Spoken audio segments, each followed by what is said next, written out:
কুলগুলো সেদ্ধ করে নাও, তাহলে ভালো হবে।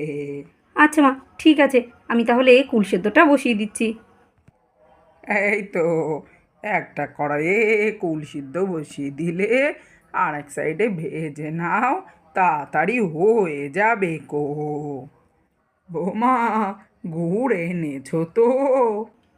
হ্যাঁ মা, এই তো, এখানে গুড় রয়েছে তো, ওখানে রয়েছে গোলমরিচ, এখানে বিট নুন রয়েছে, তাছাড়া আরও অন্যান্য মশলা, সেগুলো তো কড়াইয়ে দিয়ে দিলাম। এই তো সবই মোটামুটি আমি গুছিয়ে নিয়েছি।